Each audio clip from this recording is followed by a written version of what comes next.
There is a specific kind of loneliness that doesn't have a name. Not the loneliness of being alone, but the loneliness of not quite belonging to any era, any group, any generation.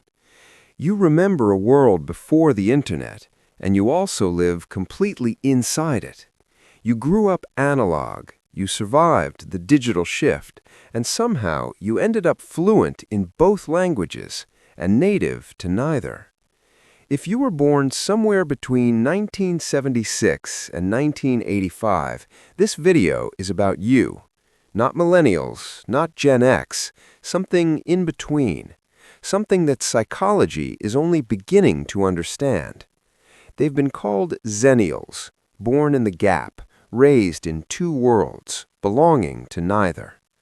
But this isn't just a demographic curiosity, it's a psychological profile, and it explains a great deal about how you think, how you feel, and why fitting in has always felt slightly off.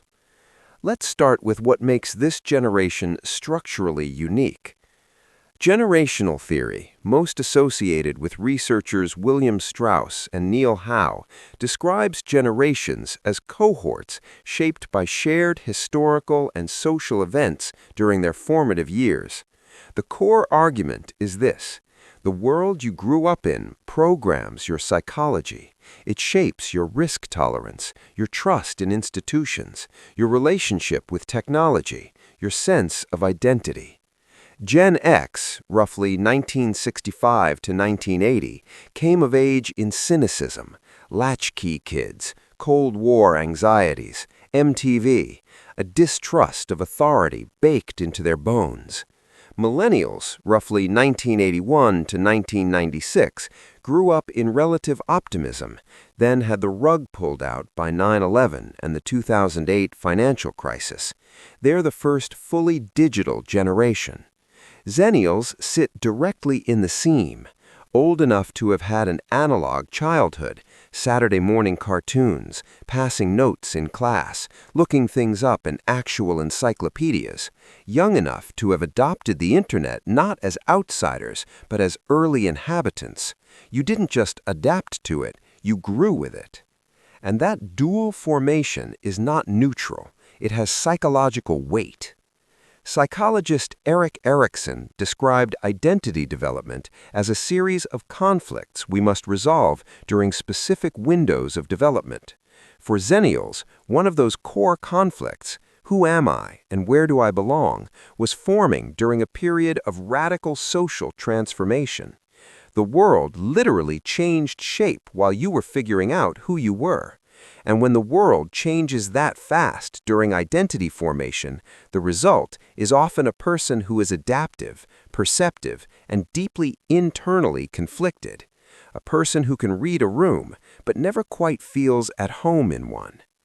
Here is what matters before we go further. The discomfort you carry, the sense that you're always slightly out of phase, is not a flaw in you. It is a direct and logical consequence of the psychological conditions your formation happened inside. You didn't fail to fit in. You were formed in a gap that society hadn't built infrastructure for yet. In cultural psychology, there is a concept called the schema-world mismatch. A schema is your brain's internal model of reality, built from early experience, relationships, and environment. When the world around you matches your schema, you feel coherent, at home, legible to yourself and others. When the world changes faster than your schema can update, you experience chronic, low-grade disorientation. Not breakdown, not dysfunction, just a persistent, quiet sense that something is slightly off. That is the Xennial experience, encoded in neuroscience. You are not behind, you are not lost, you are a person whose interior world was shaped by a period of extraordinary transition, and you carry that complexity with you everywhere. Let's go deeper into the brain. Neuroscientist Daniel Siegel describes the adolescent brain as a period of intense neural pruning and integration. Between roughly ages 10 and 25, the brain is deciding which connections to keep and which to discard, entirely based on what the environment demands. For Xennials, that pruning happened across two fundamentally different environments. The pre-internet world rewarded patience, delayed gratification, in-person social reading, physical presence as connection.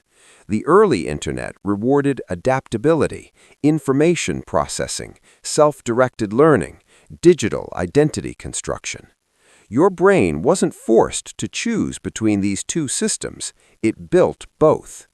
Think of it as carrying two operating systems that were built by different engineers. Most of the time, they run in harmony. You can move fluidly between deep reading and doom scrolling, between meaningful face-to-face conversation and text-based intimacy. But sometimes they conflict. You crave depth in a world that rewards brevity. You trust slow relationship building in an era of instant connection. You feel the pull of nostalgia, not as sentiment, but as a signal that one of your operating systems is looking for a world that no longer quite exists.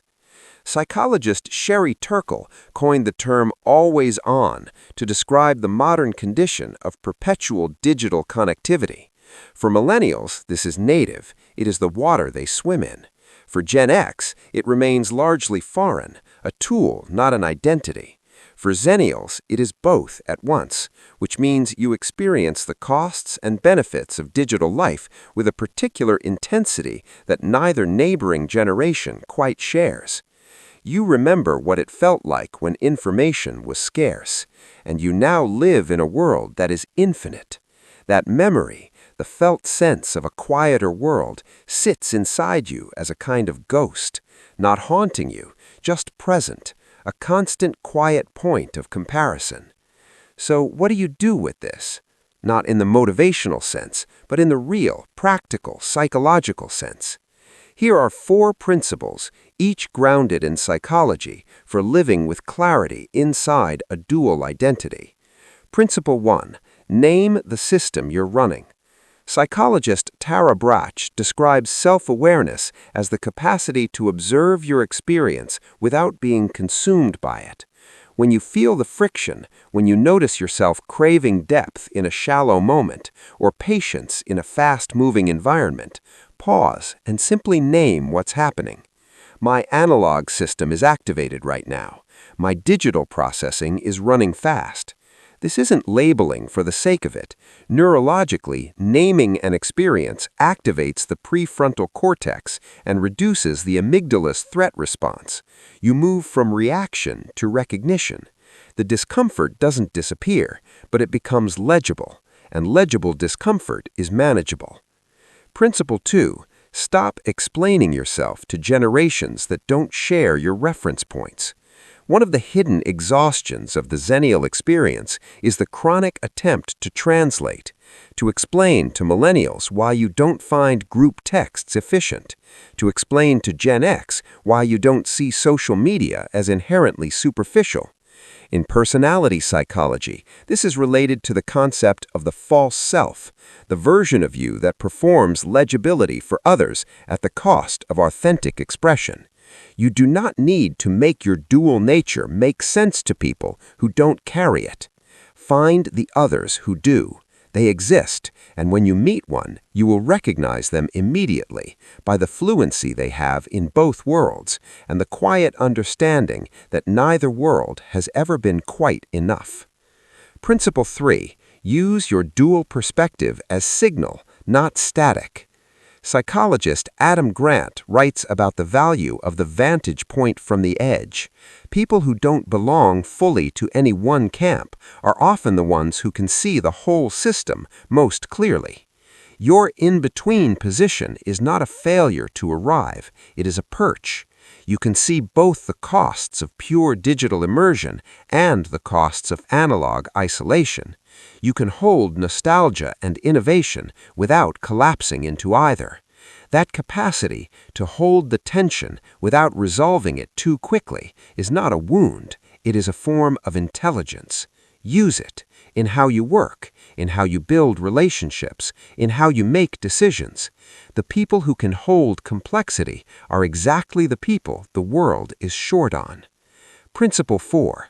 Give yourself permission to be temporally homeless and find home in that. Psychologist Viktor Frankl argued that meaning is not found in arriving somewhere. It is found in how you inhabit the in-between. You may never fully feel that you belong to the digital world or the analog one.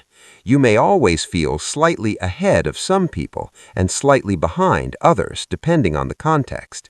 That is not a problem to be solved. It is a condition to be inhabited with awareness. The most integrated Xennials aren't the ones who chose a side.